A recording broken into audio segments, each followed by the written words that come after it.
How much control do we have over our own happiness? Do things make us happy, or do we choose happiness as a reaction to positive experiences? I think I know a lot about happiness, but I wanted to talk to someone who has thought even more about joy and happiness. So I connected with happiness hero Clayton Kirkland. Everyone needs to determine what their own trek to happiness looks like. But it's important to understand that it's a continuous journey. So happiness is not a destination that you just magically reach one day. It's something that is going to change along that road. The path is going to change your entire life, but it's all about how you perceive those different roadblocks and those different paths that is going to help you find that happiness or not. I really love this conversation because Clayton makes it clear that happiness is not just an outcome of positive experiences, but it's something that you have to work at and something you have to work on. Clayton works at the proclaimed happiest place on earth, and he's also a practicing Buddhist. Both things speak to a deep understanding of the human experience and what happiness is all about. And Clayton is quick to point out that the value of happiness is obvious when you do the work for yourself, and yet it is amplified when you're doing the work so others can experience more happiness too. By writing this book and by talking about happiness, I am now more mindful of these things myself. One of the things one of my teachers taught me was the best way to learn is to teach. So that's why I'm doing some of these things. That's why I'm going out and teaching about happiness, is because I then in turn learn. You can't have a life without suffering, basically. It's always going to be there, but it's the way that you react to that suffering and the way that you respond to that suffering that determines where you fall on that happiness scale. Welcome to the What Do You Know to Be True podcast. I'm Roger Kastner. For over 25 years, I've been working with leaders and teams to help explore and co-design new ways of thinking and taking action so that they could unlock their potential and create meaningful impact. In these conversations, I talk with ordinary people about their extraordinary skill, their superhero power, and the meaningful impact it has on others. The goal is not to try to emulate or hack our way to a new talent. Instead, the intention is to learn more about their experience with their superpower, and in doing so, maybe we can learn something about the special talent in each of us that drives us towards our potential and living into our possibilities. If you're ready, let's dive in.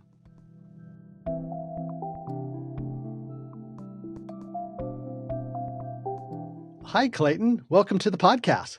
Hi, thanks, Roger. It's great to be here. Yeah, I'm so grateful that you are here and we're here together. I'm really interested in digging into what you know to be true about happiness and well-being and your superhero power of being a happiness hero. But before we get too far, tell us what we should know about Clayton Kirkland. I am a life coach and public speaker. I like to go out and talk about happiness to other folks and how you can create happiness in your own life and happiness for other people. And as a life coach, I like to focus on the whole being. So a lot of folks, when I'm meeting with them, have one or two specific topics that they want to focus on. And we talk about those things, but I make sure that we look at how it's connected to the whole being, because everything is interconnected. I'm also an author of a book called Happiness Trek, 200 Lessons for Happiness, that covers, all kinds of things from, decisions to have children to how to adapt to change, to dealing with various emotions and creating your own legacy. So my life goal and my mission and almost my purpose in life has become, wanting to spread the message of happiness and how to attain it in your life.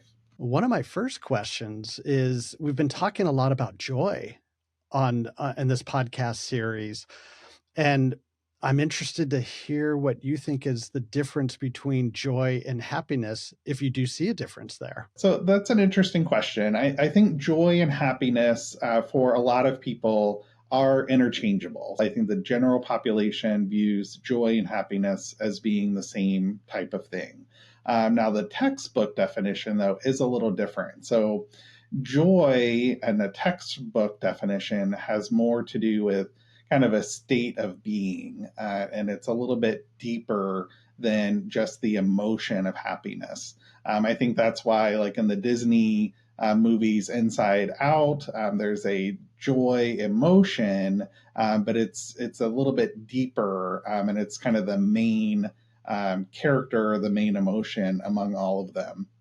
Whereas happiness, again, the textbook version is a little more superficial, and is more of just a temporary emotion, whereas joy is more of a state of being.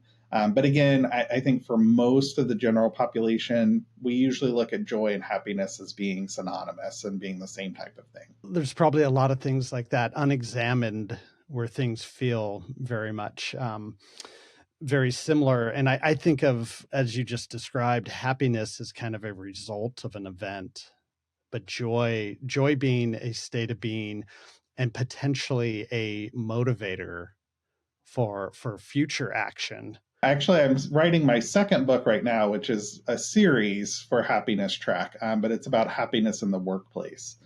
So I plan on writing a whole series on parenthood, the work happiness in the workplace, even happiness for teens, because the need for teen happiness is much different than adult happiness. So Ooh, what do you see as the difference between the need for teen happiness and adult happiness? a teen's brain is wired differently than an adult. So it's not fully formed yet. The frontal cortex is still forming. So there's the emotions are going to be different. What is a priority for a teenager is going to be different than it is for an adult. What you are trying to achieve for happiness as a teenager is completely different than what an adult who does have that fully formed brain and fully formed frontal cortex might be, for an adult.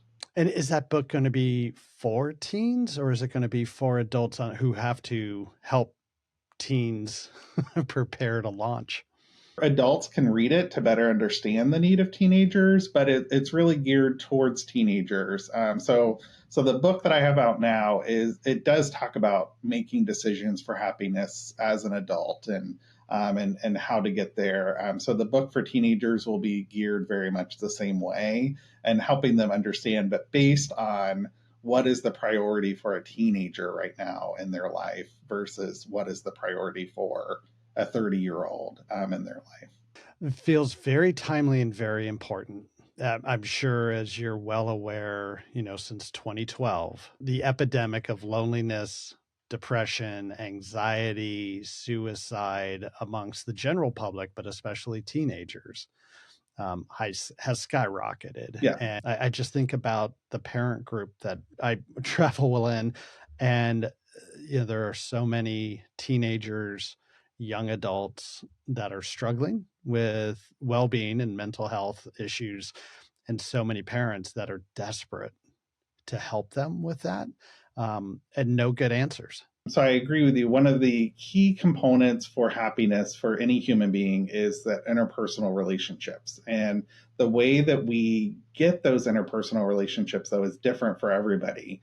So I was having a conversation recently with some of my peers that are coaches, and one of the coaches was saying that she really would sway people away from social media and away from just being online and things like that. And I actually disagreed with her because with technology today and with the direction that we are going as a society, so many things are online now, and you can still have those interpersonal relationships through online outlets. So you can find support groups online, you can get therapy online, and even therapists, psychiatrists, and psychologists, those are still part of your interpersonal relationships that can help you develop that support system that you need. So those relationships can be built in many different ways, and especially for teenagers, that's where they're getting a lot of their relationships. So again, as we continue to evolve and things change, I think the way that we look at relationships and how they're formed are going to change as well.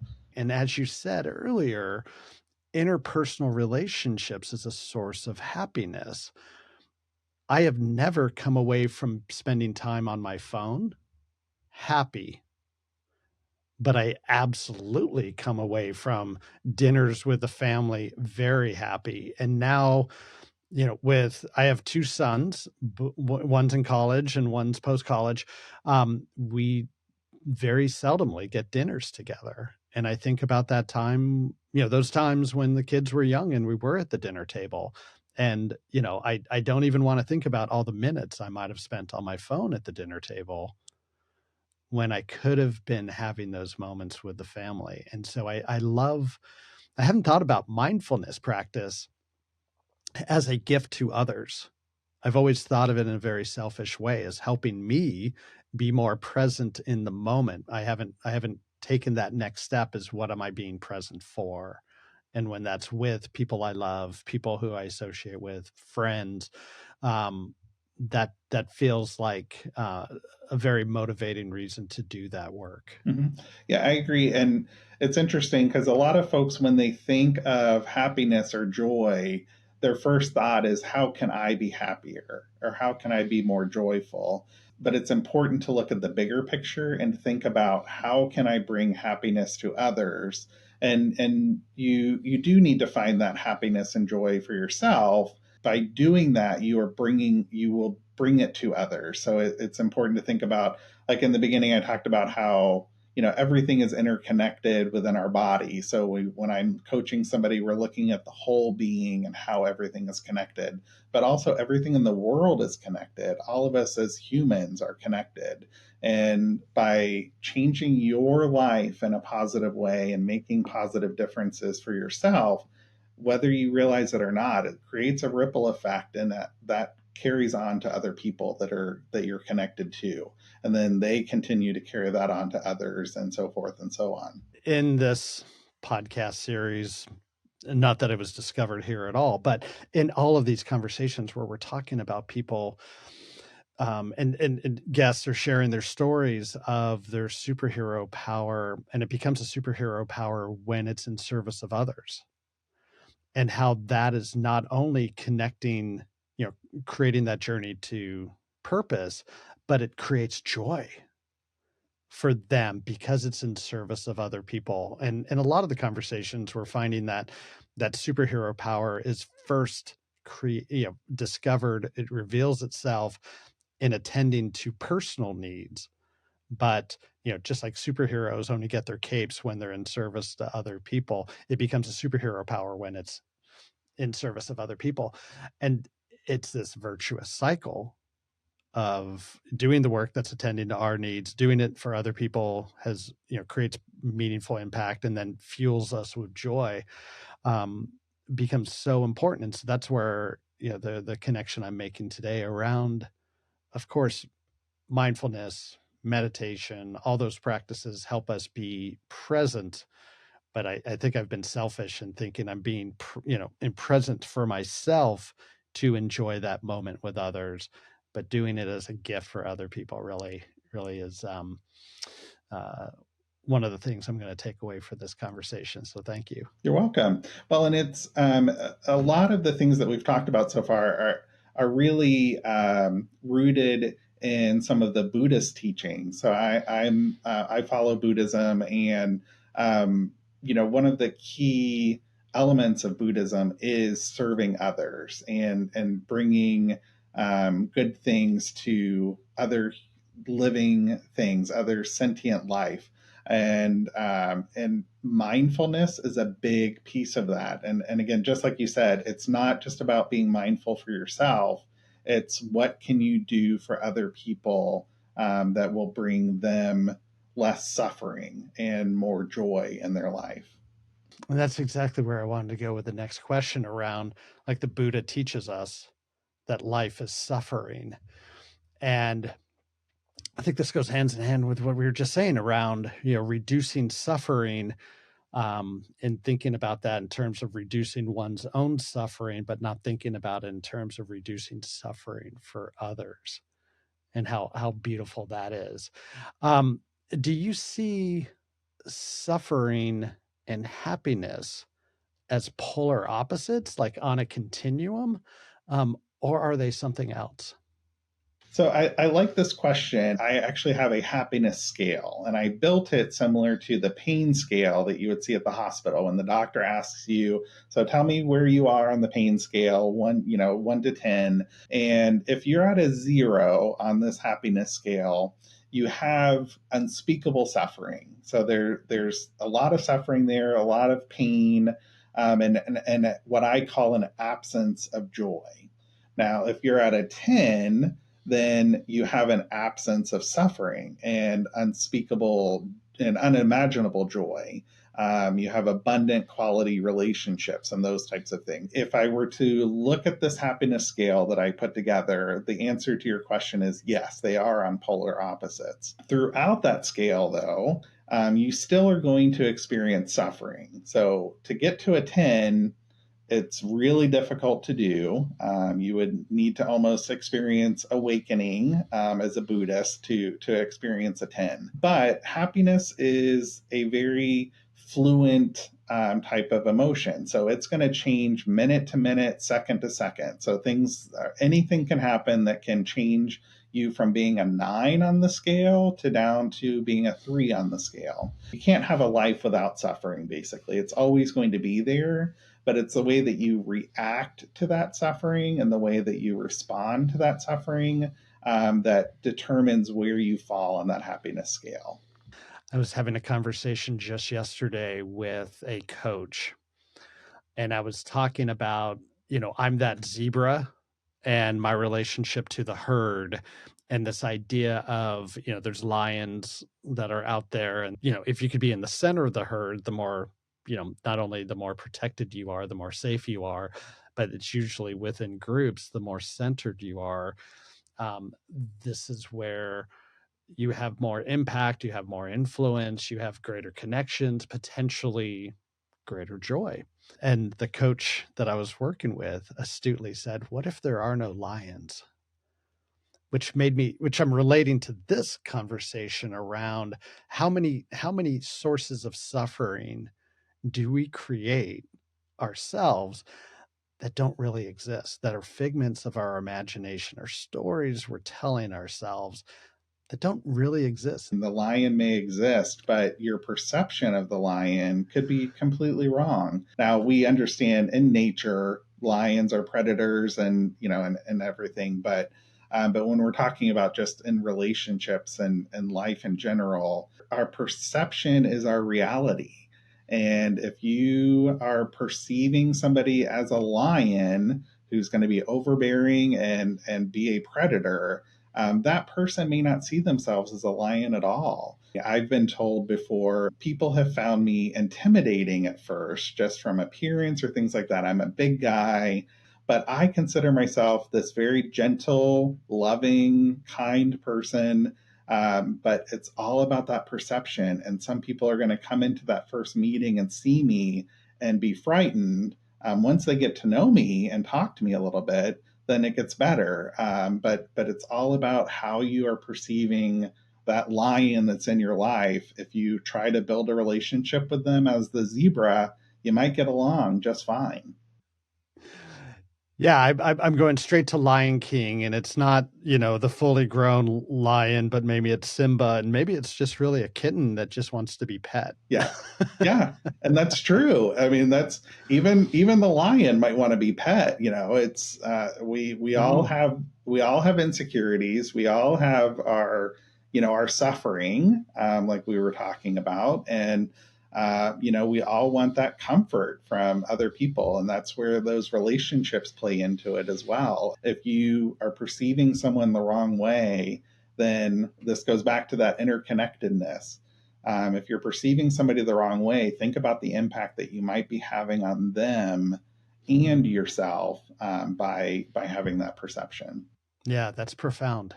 I'm human. I spend a lot of time in my head and with the stories I tell myself, and not realizing that, since we are all connected, those stories I'm telling myself affect the way I show up, the words I use, the body language, the energy I put out there. And it makes sense that that would have an impact on others. So if I treat others like lions, it might be sending the signal that they they probably should be lions to defend themselves, or any other reaction they might have. Those relationships are important for everyone, no matter what level they're on. So I've even learned that CEOs and the company that I work for, they and executives, they are in these high levels and they have to make these tough decisions, and they all seem like these very smart, intelligent people, and they are, but I have to remember they're also just people. And sometimes when I'm in meetings with them, I like to make the conversation more personal versus, all right, here's the business that we're here to talk about. I like to get to know them and connect with them before getting into the business part of things, because everybody wants that connection, no matter what level you're on. Okay, we're going to take a quick break and be right back after this. Each What Do You Know to Be True episode is an opportunity to learn from and get inspired by our guests, who are everyday people with extraordinary talents, making meaningful impact in their communities. The best no-cost way for you to help support this podcast is to subscribe or follow the podcast and leave a comment or a review. This helps us get the word out to other people, and it ensures that you won't miss any future episodes. It's great to have you be part of this community, and I'm glad you're here. Okay, let's get back to the conversation. One, you're raising a point that several people have made around this idea that we need to bring more humanity into the workplace. It is kind of interesting how when we are doing teamwork, we sometimes have to do things that actually bring out the humanity in people before we start doing the work. And when we're able to do that successfully, the quality of the outcomes and the likelihood of those outcomes actually being enacted and put into place, and the relationships that are formed tend to be higher, tend to be better. Yeah, I agree. The people that I have admired the most in my life are the people who are comfortable being vulnerable. So the people that have been okay saying, you know what, I don't know the answer to that question, or I don't have the solution. Those are the people that I respect the most and admire the most, because they're willing to be vulnerable and just to be human. Now, I think you also have to be adaptable. So every situation requires a different type of approach, but all of it still requires that consideration of humanity, and that, these are all people that all have emotions and feelings that we need to consider. But that adaptability piece, I think, is important depending on every situation. It could be different. Even with different executives that I've met with, some of them I can try to connect with and have that personal conversation first. Some of them I go into the meeting with them and they're like, let's just get to the point. What do I need to know? And so I just jump into the business part of it. There's not going to be any of that chit chat to begin with. So that adaptability piece is important, but so is the vulnerability. So as you were talking about the role of vulnerability in the workplace, to me, it seems like to be human is to be vulnerable. And a way of exposing humanity is through vulnerability. What do you see as the connection between vulnerability and happiness? I think in order to find your own happiness, but also to be able to help other people find happiness, there needs to be vulnerability on both sides. I'm really struck with, when you're talking about happiness, you're often talking about the relationship with other people. You're talking about happiness in the context of relationships, of connections with other people. And it's not, it makes me wonder how many of those 200 tips to achieve happiness involve interaction with other people versus just the things that, I need to do so I'm happy. It sounds like, a lot of them are going to be rooted in the interactions with other people. There's a good mix in there. So some of it is based on relationships, but a lot of it is also about how to find that happiness for yourself. So I talk about all of those types of things in the book as well, about how you as an individual can find those types of things and address them. I also talk about what some of the basic tools are for you for your own happiness. So you need to practice gratitude. That's really important every day to make sure you appreciate the things that you have in your life. It's important to get physical activity, even if it's a little bit. So just do what you can. And sleep is also really important. A lot of folks underestimate the importance of getting sleep and how it can impact your happiness and your emotions, and your own diet. All of those things are important to happiness. So I talk about a lot of those types of things in the book as well, for what you can do as an individual, to create your own happiness. What or who inspired you to develop this superhero power of being a happiness hero? By learning about Buddhism and the foundations of Buddhism, that was one element that contributed to me wanting to spread this message of happiness. But then also, I'm currently a student at Centenary University studying for my master's degree in happiness studies. It changed my life and my view of things. It's an interdisciplinary program that includes psychology, sociology, theology, economics as part of it. So between this program through Centenary University and my Buddhism practice, it really inspired me to want to do more for humanity. So that led to me writing this book, to me becoming a life coach, to me also doing the public speaking on happiness and all of those types of things. But even if I just change one person's life today or one person's life this week with a message that I'm sharing, to me, that makes a difference. Because as we talked about that ripple effect, that person can go on to change other people's lives and continue and continue and continue from there. So, do you have a framework or process you follow when you are employing your superhero power of being a happiness hero? I like to follow what's called the SPIRE method, and SPIRE is an acronym for different well-being elements. So S is for spiritual, P is for physical, I is for intellectual, R is for relational, and then E is for emotional. So even when I'm coaching, like I talked about that whole being approach, I use the SPIRE method in coaching. So we make sure that we look at all of these elements in your life because it's all connected. So that's really what drives a lot of my criteria and my curriculum when I'm doing public speaking or any of those types of things. I try to make sure that I'm covering all of those elements of well-being as part of that SPIRE method. And I think you've brought up components of that acronym in this conversation already. Good. Then I've accomplished my goal. That's good.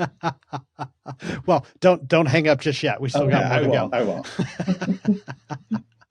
So what have you found to be your relationship between your superhero power of being a happiness hero and your purpose? I think they're one and the same, really. I think a person's purpose can change throughout their life. And my purpose, I think, has changed throughout my life. And I'm at a point in my life when where I realize this is what I want my purpose to be. I want to spread this message of happiness and how to find happiness and create happiness for others. Because there are so many things going on in the world that can cause us to be unhappy. I mean, there's pandemics, there's politics, there's war, there's so many things. Just reading the news can really bring you down. But I believe that there are so many things that we can be happy for as well, like even more things that we can be happy about.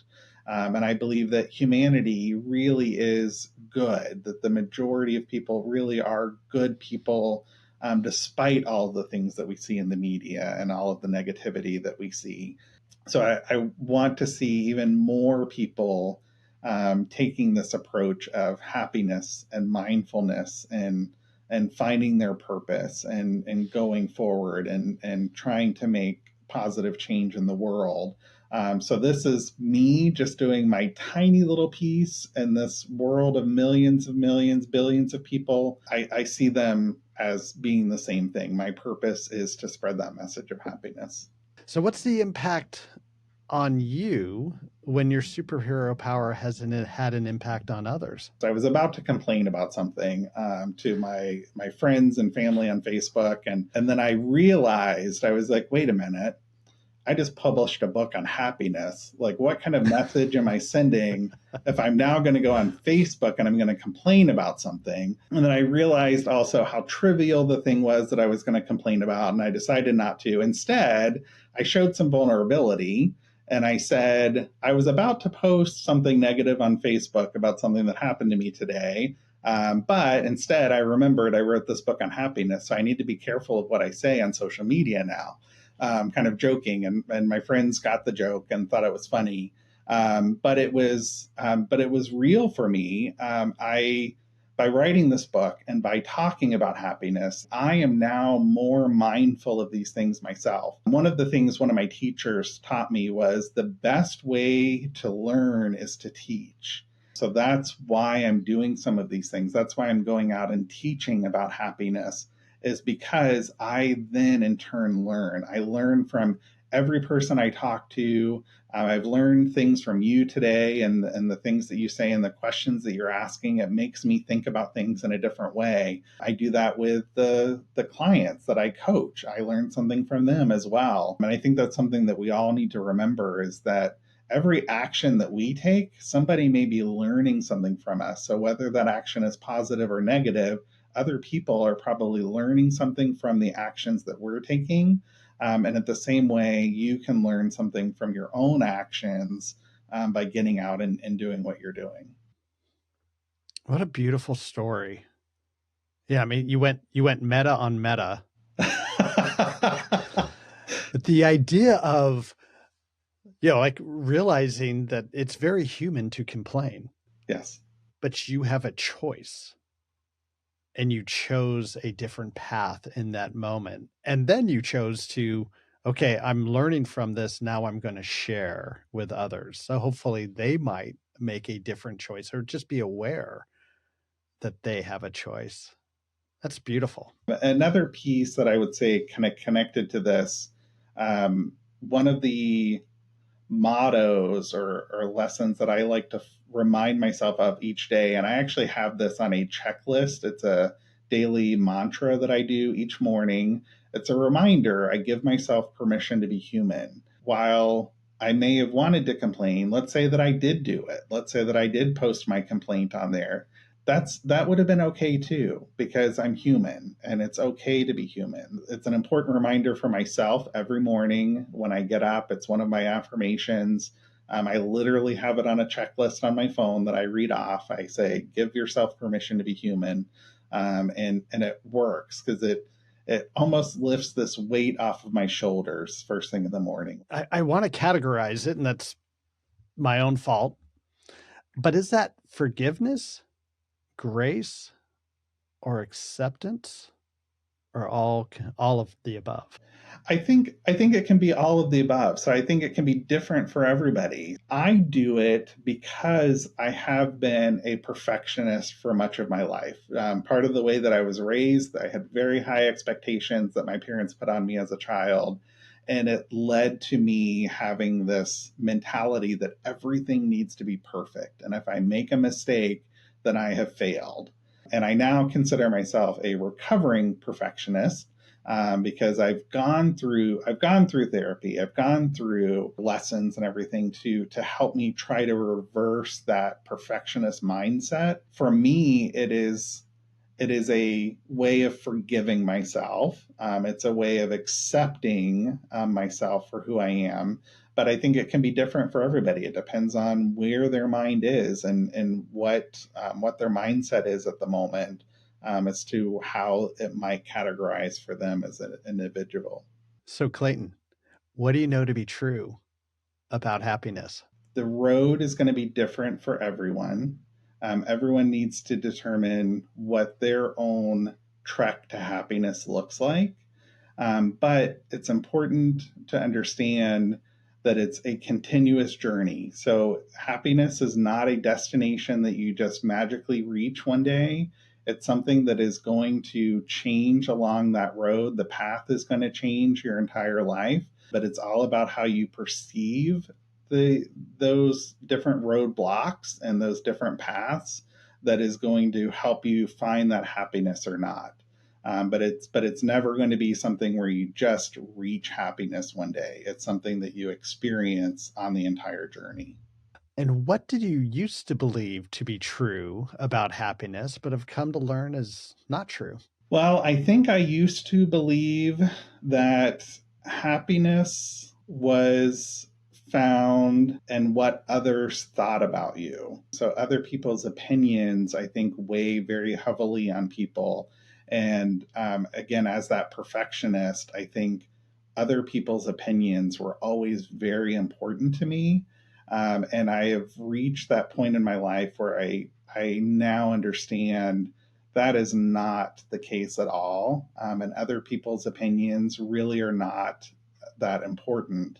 It's about what I know to be true for myself and about what I'm doing for my life to make things better for myself and other people. That is the most important piece. So, Clayton, are you ready for the lightning round? Sure. Fill in the blank. Happiness is. Happiness is joy. Who in your life is a happiness hero for you? My daughter, who is almost 8 years old, she is the happiest person I know. Her life is just amazing in her mind, and I wish I could be as happy as she is all the time. Is there a practice or routine that helps you grow, nurture, or renew your ability to help others with happiness? First thing I would say is meditation. I think meditation is so important, and it's something that does take practice that you need to work on over time. It's difficult when you first start out, but it gets better as you do it more often. And this is where either forgiveness or acceptance comes in, because a lot of people will say they can't do meditation because those random thoughts pop up in their head, and they're like, no, that's part of the practice. Yes. A lot of people think that you aren't supposed to think about other things while you're meditating, but it's perfectly okay. And there's lots of different types of meditation. There are types of meditations where you do focus on a specific topic or you do think about a certain thing, and it's to help you sometimes solve that problem or that issue in your life. And I love the focus earlier about mindfulness being a gift to other people. Don't just do it for yourself, although you will get benefits from it. Do it Yes, for the other people that you love and are part into your life. exactly. Okay, here I'm violating my own rules of the lightning round by continuing to go deeper into the answers, but then again, I will have acceptance for myself to do that. Is there a book or movie that you've recently consumed that you would recommend that has happiness as a theme? It's my favorite movie, and it's The Color Purple.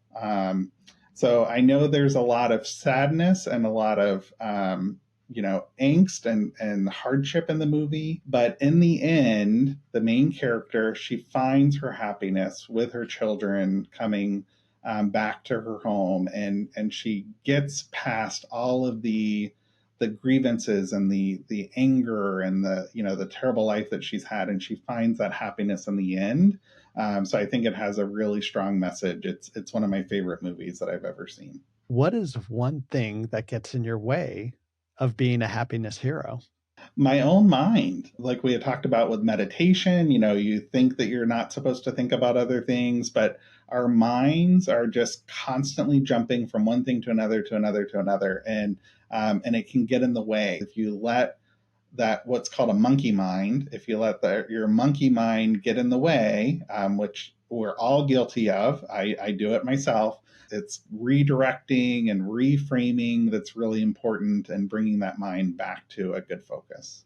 If a listener wanted to ask you a question and follow you, where do you want to point them to? Sure. So I have a website. It's www.happinesstrek.com. And that's where you can find out any information about me. You can contact me there. You can also find my book on the website.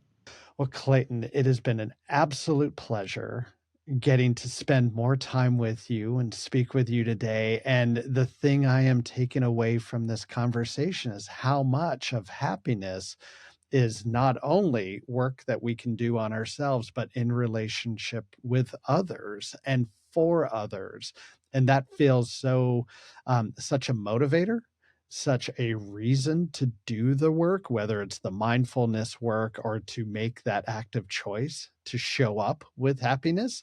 Um, and how motivating it is to be able to be that happiness hero for other people, to bring joy, to bring happiness to others so that they may experience more happiness and joy in their life. So thank you for sharing your perspectives, insight, and wisdom with me today.